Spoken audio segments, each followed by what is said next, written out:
America's housing affordability crisis has led to a sharp increase in homelessness. And according to the latest count by the U.S. Department of Housing and Urban Development, or HUD, children under the age of 18 have seen the largest jump. Hello and welcome to USA Today's The Excerpt. I'm Dana Taylor. There are nearly 1.4 million homeless students nationwide, according to the National Center for Homeless Education. Joining me to discuss this growing population of students and the long-term implications for them is USA Today breaking news reporter Christopher Cann. So good to have you here, Christopher. Yeah, thanks for having me. You wrote that student homelessness increased 104% between 2005 and 2023. I mentioned the federal tally of roughly 1.4 million unhoused students, but you wrote that experts believe that's a vast undercount. Why is that? The primary reason for that is just it's simply hard to track these students. Most of them are not in shelters or out on the streets. They're living primarily with other families in apartments or hotels. For students, many don't tell their friends or teachers about their housing situation for shame or other reasons. And the same goes for parents who may fear that their children may be taken away by child protective services, which is something I heard from a lot of parents. I want to get into why these students are considered a hidden population. You noted that 70% of them are doubled up. What does that mean? Across the US, there are hundreds of thousands of homeless students living with other families in apartments and houses and motels. In some cases, you could see 3 or 4 families in one apartment. Now, under the McKinney-Vento Act, which is a federal law that guarantees homeless students enrollment and transportation in public schools, these students are considered unhoused, but other federal agencies, most importantly, Department of Housing and Urban Development, they have a much more limited definition of homelessness, which disqualifies the vast majority of unhoused students from receiving help from the agency's rapid rehousing aid, for example. And on average, Christopher, how much does the federal government provide per homeless student? And does it put a dent in the problem? The federal government doesn't publish the exact statistic like broken down for student, but a recent analysis from the Learning Policy Institute showed that during the 2019-2020 school year, McKinney-Vento allocation provided an average of $79 per homeless student. Now, there was a major influx of federal dollars during the pandemic, but those funds have essentially run dry. And as researchers will tell you, it's not adequate. And this leaves a lot of nonprofits, volunteer groups, and states themselves trying to fill the need. And I'll add that the McKinney-Vento program is set to experience a drastic cut in funding as the Trump administration dismantles the Department of Education, which has a lot of homeless advocates and officials worried for the future of the program. I want to circle back to the immense toll on both parents and students that housing insecurity can take. Can you share some of what you uncovered there? Homelessness can have dire effects on children's education and their future. Research shows that homeless students have a much higher rates of chronic absenteeism, for example, which means that they're missing a lot more class.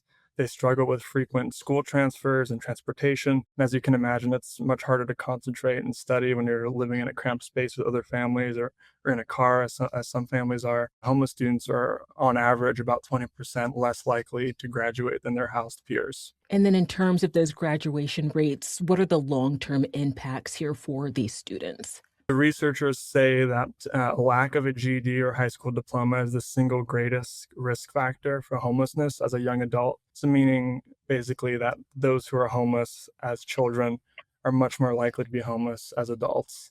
And that was the case with several parents I spoke to for this story. And can you share one of their stories with me? There was one family I spoke to, the mother, Teroya Jackson. She has grown up in Washington, D.C.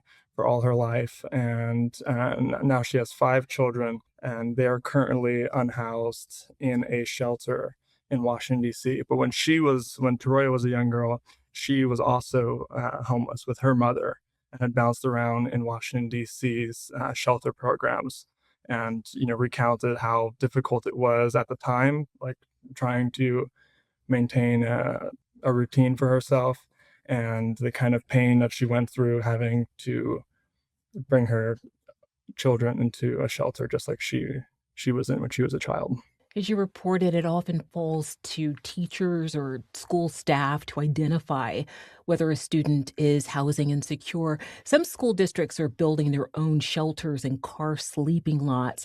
Do they see these remedies as a sign of innovation or as further evidence of failure in our housing systems? The sleep lots, which is basically a parking lot where homeless students and their families can sleep in their cars, and other temporary shelters, they're all seen as temporary measures. And they're seen as necessary because to address the rising number of homeless students, because as those numbers continue to climb, the money allocated to address the problem, especially from the federal government, has not increased at the same rate. So they're just trying to fill a massive gap there in funding and resources. And then also trying to fill a gap are nonprofits who seem to be buckling under the growing need for assistance. Have we become too reliant on volunteers and charity systems to manage the issue of homelessness? What are you hearing there? So these nonprofit groups and volunteers, they are very similar to states and school districts themselves, just overwhelmed by the sheer number of children in need. They're trying to fill a massive gap in resources, and while they do great work, they provide children with housing in some cases, school supplies, clothes, toys, food. It's just not enough, and they'll tell you that themselves. Now, I wanted to ask about a particular nonprofit you mentioned in your story, Harvest House in Sarasota, Florida. Can you share some of their story here? Harvest House is a nonprofit in Sarasota that provides emergency housing assistance to families. And last year, the county commission there slashed funding for the nonprofit's emergency family shelter, which was the only one in the county. And speaking with the Sarasota Herald Tribune, which is part of the USA Today network, the CEO of Harvest House, Dan Miner, described a heartbreaking moment when he had to turn away a family of 6, which included 4 children who were living out of the back of a U-Haul truck. He had described the kids as shell-shocked and said that, because of the slash in funding, they had to refer that family to other resources, maybe to find a place to stay, but that they couldn't themselves hold them. Christopher, after speaking to a mother, you mentioned Troya Jackson, who was left homeless after vacating an apartment that gave her daughter lead poisoning, so she had to leave. After digging into schools and nonprofits, what would you like us to understand about how this crisis is currently playing out in hotels, doubled up apartments, and homeless shelters? Looking ahead, I think it'll be interesting to see what happens with the federal McKinney-Vento program and whether the Trump administration, the changes that they'll be implementing, will have any large impact on it, as a lot of people anticipate. Christopher Cann is a USA Today breaking news reporter. Thank you so much for being on The Excerpt. Thank you. Thanks for watching. I'm Dana Taylor. I'll see you next time.